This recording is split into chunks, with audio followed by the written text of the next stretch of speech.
L'actualité patrimoniale selon les GIRA. L'engagement de location Pinel à respecter. Né du mécanisme de la défiscalisation immobilière, l'engagement de location Pinel est la résultante de la volonté d'une personne physique d'acquérir un bien immobilier en profitant d'un avantage fiscal. On parlera de contrepartie indispensable pour que la défiscalisation soit totalement acquise aux contribuables. Cela nécessite de respecter un certain nombre de règles, notamment en termes de formalisme. À ce jour, il existe deux dispositifs concernés par un engagement, la loi Pinel, l'amendement Censi-Bouvard. Un engagement écrit ou par voie électronique. Commençons par le plus important, la déclaration d'engagement de location Pinel auprès de l'administration fiscale. Sans cette déclaration préalable, le contribuable n'a pas le droit à un avantage fiscal, et cela quand bien même il respecte toutes les autres conditions.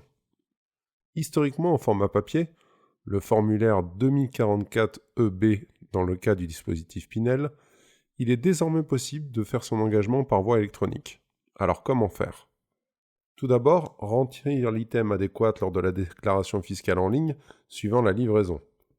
Attention tout de même de respecter le délai de 1 an à compter de la date d'achèvement des travaux pour l'investissement Pinel.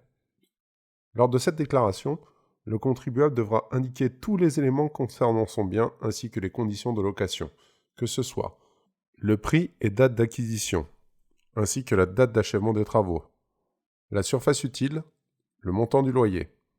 Un engagement dans la durée. L'engagement de location Pinel devra être formalisé pour une durée finie.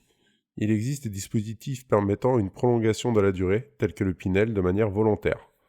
Durant cette période, le propriétaire s'engage à louer son bien à un usage spécifique, très souvent à usage de résidence principale du locataire. L'amendement Censi-Bouvard fait quelque peu exception à la règle.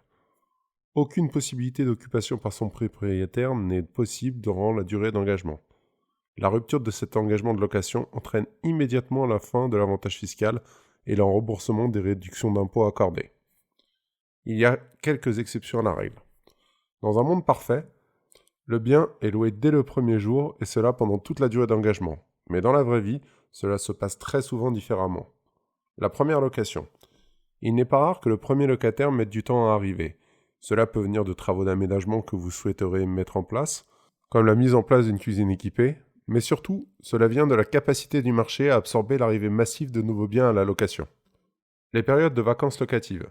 Les périodes d'absence de locataire ne remettent pas en cause l'engagement de location. Elles ne sont même pas déduites en termes de temps. Le propriétaire devra justifier le fait de chercher un nouveau locataire. Et qu'arrive-t-il si je n'arrive pas à louer mon bien ou trouver de nouveaux locataires? L'absence totale ou prolongée de locataires est un signe d'un mauvais choix d'investissement. Mais une fois le bien acquis, vous ne pourrez plus y faire grand-chose. L'administration fiscale tolère que l'avantage fiscal perdure pour le contribuable s'il justifie du fait d'avoir tout mis en œuvre pour trouver un locataire. Nous sommes face à un caractère de subjectivité par nature défavorable au contribuable. Pour cette raison, nous ne pouvons que vous encourager à mettre le bien en gestion auprès d'un professionnel reconnu. Tout gestionnaire digne de ce nom publiera une annonce de votre bien dans les plus grands sites nationaux dédiés à la location. Le mandat sera une preuve de bonne foi. Cela aura un coût, mais c'est le prix de la sécurité. Si vous souhaitez le louer par vous-même, n'oubliez pas de conserver la preuve des annonces de sites ou de magazines ayant pignon sur rue. Une annonce ponctuelle dans un magazine local ne fera certainement pas l'affaire. Cas de force majeure. Il existe des cas de force majeure permettant de mettre fin prématurément à l'engagement de location. Le décès du propriétaire, un accident ou maladie entraînant une invalidité du propriétaire, ou bien son licenciement. Autant dire que ce n'est pas souhaitable pour le coup, mais sachez en tout cas que cela existe.